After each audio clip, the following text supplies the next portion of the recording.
आमदार अपात्रतेचा निर्णय आता जाहीर झालेला आहे आणि ज्या पद्धतीचा निकाल शिंदे सेनेच्या बाजूने लागलेला आहे। आपल्या सोबत बापू आहेत, त्यांनी मगाशी जाहीर केलं होतं की निकाल आमचाच असेल। बापू, निकालानंतर काय वाटतंय? निकालानंतर मी निश्चितपणाने अतिशय समाधानी आणि आनंदी आहे। हा निकाल सभापती नार्वेकर साहेबांनी जो दिलाय ते किती मोठे कायदेतज्ञ आहेत या निकालातून दिसून येते।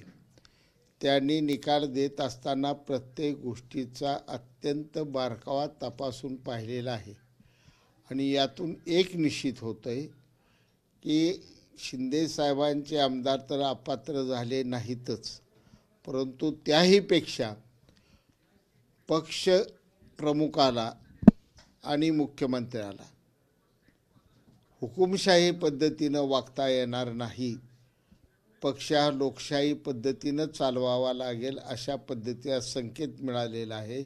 यातून उद्धव ठाकरेच्या शिवसेनेनं बरंच काय घेण्यासारखं आहे। आता या निकालानंतर परत टीका चालू होणार आहे, संजय राऊत असतील किंवा बाकीचे। संजय राऊतांनं निकालपत्र वाचून नीट पाहावं, त्यांना त्यातून समजलं ठीक आहे, नाहीतर संजय राऊत काय बोलणार आहे मलाही माहीत आहे, तुम्हालाही माहीत आहे। आणि हे काम अजूनही 5-6 महिने संजय राऊत करणार। खासदारकी झाल्यावर निम्मी लाईट डीम होणार संजय राऊताची, आमदारकीनंतर फ्यूज उडणार। बोलायचं बंद, काय बी बोलायला गेला तर पत्रकार आडवच त्याला बोलणार, त्याला बोलता सुद्धा येणार नाही। उद्धव साहेबांना काय सल्ला द्याल एवढ्या सगळ्या ह्याच्यावर? उद्धव साहेबांना सल्ला देण्या एवढा मी मोठा निश्चितपणानं नाही, एकेकाळचा मी त्यांचा कार्यकर्ताच आहे, परंतु मी एवढं निश्चितपणानं सांगेन की राजकारणात पक्ष चालवत असताना आणि कोणतेही निर्णय घेत असताना एक सूडभावना नसावी, एक स्वतःच्या पक्षाविषयीचा प्रामाणिकपणा असावा आणि सर्व व्यापक पक्षाच्या तळातल्या कार्यकर्त्यापासून ते शेवटच्या वरिष्ठ नेत्यापर्यंत सर्वांना समान न्याय देणारी भूमिका असावी। कोणच अपात्र झालेलं नाहीये, शिंदे गटातलं कोणच अपात्र झालेलं नाहीये। शिंदे साहेबांच्या गटातलं कोणच अपात्र झालेलं नाही, कारण नेम सगळ्यासारखाच होता, त्यामुळे कोण अपात्र झालेलं नाही। हा निकाल असाच लागणार हे आम्हाला माहीत होतं, परंतु महाराष्ट्राच्या जनतेची फसवणूक करायची, महाराष्ट्राच्या जनतेला एक दबावात ठेवायचं आणि राजकारण गढूळ बनवायचं, या उद्योगासाठी संजय राऊत आणि उद्धव ठाकरे हे सतत सरकार पडायच्या तारखा देत होते आणि गोंधळ घालत होते।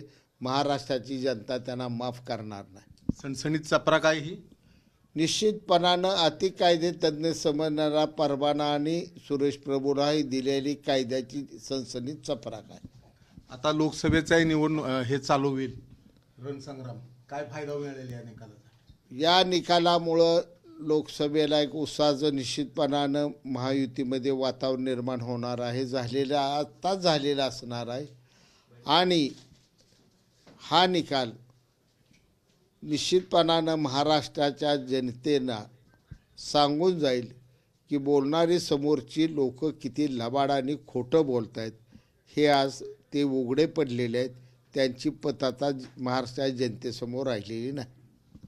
तर आजच्या निकालाने फार मोठ्या गोष्टी भविष्यात घडणार आहेत ते त्यांनी सांगितलेले। हा निकाल अतिशय आदर्श असा निकाल आहे आणि ही भविष्यासाठी हा उपयोगी ठरणारा निकाल आहे आणि या निकालामुळे परत एकदा सिद्ध झालेलं आहे शिंदेंची शिवसेना आहे आणि या निकालामुळे पुढचे जे येणारे निवडणुका आहेत त्यातही या सर्वांची तोंड बंद राहतील आणि एक मोठी चपराक त्यांना बसल्याशिवाय राहणार नाही। कॅमेरामन काकासाहेब कांबळेसह सुनील दिवाण, एबीपी माझा, सांगोला। एबीपी माझा, उघडा डोळे बघा नीट।